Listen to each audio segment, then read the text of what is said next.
À Gaillac, des enseignants mis au piquet pour de vieux tableaux noirs d'écoliers. Ce n'est pas une plaisanterie en raison de travaux.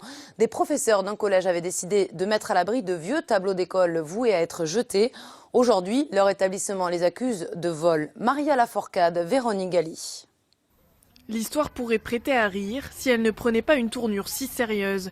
Le 28 juin dernier, 6 enseignants de ce collège accompagnés de parents d'élèves décident de mettre de côté des tableaux noirs présents au premier étage. Des tableaux destinés à la déchetterie, ce à quoi s'oppose le groupe d'enseignants. 7 parents d'élèves étaient présentes au moment des faits. Les tableaux noirs ont été transportés sous les yeux de Madame la principale et de Monsieur l'intendant.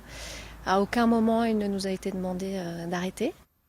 Mais la direction décide finalement d'appeler la gendarmerie qui se rend sur place et restitue les tableaux au collège. Une histoire rocambolesque dont les conséquences sont lourdes pour les 6 enseignants.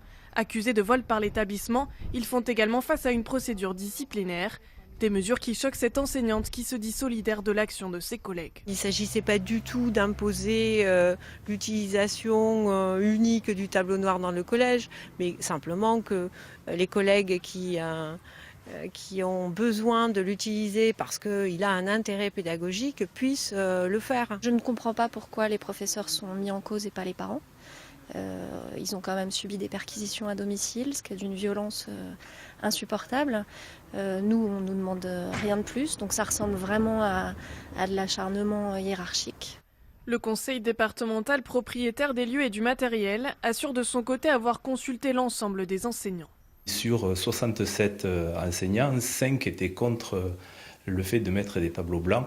Donc on s'est rallié à la majorité des enseignants et donc nous avons fait une commande de façon à pouvoir équiper et moderniser un collège qui en a bien besoin.